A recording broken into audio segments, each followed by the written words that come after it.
Friends, आज हम बात करने वाले हैं पीवी रेशो के बारे में। पीवी रेशो क्या होता है? सबसे पहले मैं आपको बताना चाहता हूं कि मैंने शेयर फंडामेंटल के सभी टूल्स जैसे market cap, P ratio, PV ratio, EPS, ROE सब के लिए एक एक सेपरेट वीडियो बना रखा है, जिससे कि आप किसी शेयर में निवेश का डिसीजन ले सकें। इनके लिए मैंने सभी के लिए एक सेपरेट प्लेलिस्ट बनाई है, सबका सेपरेट वीडियो है। आप हर एक वीडियो को देख के पता लगा सकते हैं कि कौन सा फंडामेंटल किस चीज़ में काम आता है और उसका क्या महत्व है, और उसके आधार पर शेयर बाय या सेल का डिसीजन ले सकते हैं। चलिए अब देर ना करते हुए हम बात करते हैं पीवी रेशो का। तो पीवी रेशो क्या होता है? पीवी रेशो होता है, उसके लिए हम सबसे पहले समझते हैं कि पीवी रेशो का मतलब क्या है। Price to book value. ठीक है, सरल शब्दों में कहें तो पीवी रेशो हमें यह बताता है कि कोई कंपनी अपनी वास्तविक वित्तीय मूल्य, मतलब किताबों में दर्ज जो बुक वैल्यू है उसके मुकाबले मार्केट में कितनी महंगी या सस्ती ट्रेड कर रही है। यह वैल्यू इन्वेस्टर का एक क्या होता है, पसंदीदा टूल होता है। अब पीवी रेशो का फॉर्मूला क्या है? बहुत ही सिंपल सा फॉर्मूला है। जो मार्केट में प्राइस है शेयर का, तो मार्केट प्राइस पर शेयर जो शेयर मार्केट में है, और बुक वैल्यू पर शेयर से डिवाइड कर देते हैं, तो क्या आ जाता है? पीवी रेशो आ जाता है। यहाँ दूसरा फॉर्मूला भी दिया है कि total market capitalization divide by total book value. देखिए, ये पर शेयर के हिसाब से निकलता है, ये टोटल के हिसाब से निकलता है, दोनों का आंसर सेम आता है। अब हम समझते हैं कि मार्केट प्राइस और बुक वैल्यू का मतलब क्या होता है। तो देखो, मार्केट प्राइस पर शेयर का मतलब होता है स्टॉक मार्केट में चल रही कंपनी के एक शेयर का मौजूदा भाव। जैसे कोई कंपनी है, उसका शेयर मार्केट में प्राइस 100 रुपये चल रहा है, तो उसका मार्केट प्राइस पर शेयर 100 रुपये माना जाएगा। बुक वैल्यू क्या होती है? यदि आज के दिन कंपनी बंद हो जाए और उसकी सारी एसेट्स को बेचकर सारी लाइबिलिटी यानी कर्जा चुका दिया जाए, तो जो पैसा बचेगा उससे क्या बोलेंगे? हम बुक वैल्यू बोलते हैं। असल में है कंपनी की क्या होती है? नेट वर्थ होती है। तो देखिए, असल में पीवी रेशो में कंपनी की वास्तविक नेट वर्थ की तुलना किससे की जाती है? कंपनी की मार्केट प्राइस से, जिससे कि यह पता लगाया जा सकता है कि कंपनी की ओरिजिनल नेट वर्थ की तुलना में शेयर महंगा है या सस्ता है। अब पीवी रेशो के हम मायने समझते हैं कि पीवी रेशो किस प्रकार से काम करता है।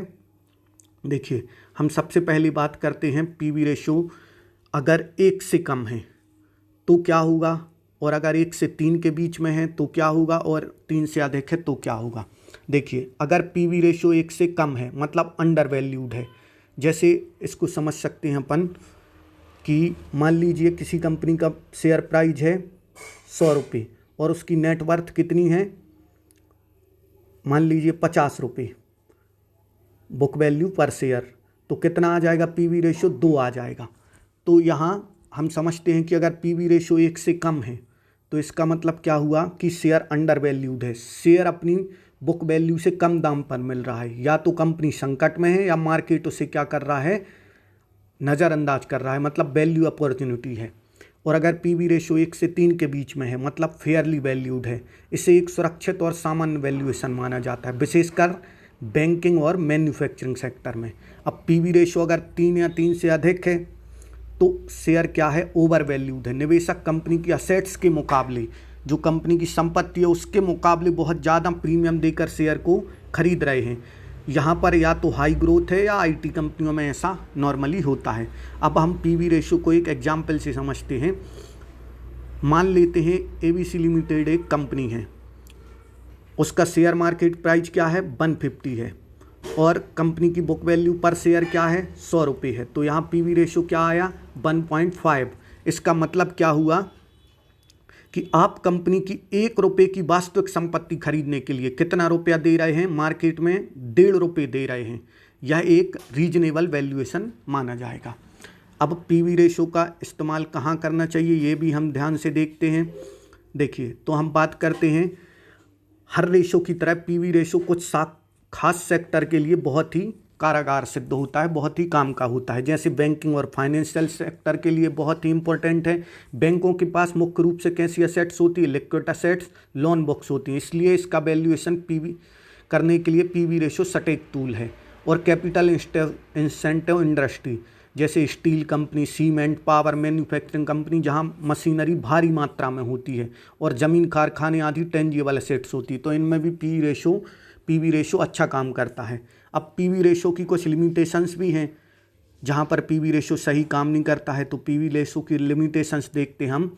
सिर्फ पीवी रेशो देखकर फैसला लाने, इसकी कुछ लिमिटेशंस हैं। आईटी सेक्टर और सर्विस सेक्टर में आप प्रभावी है।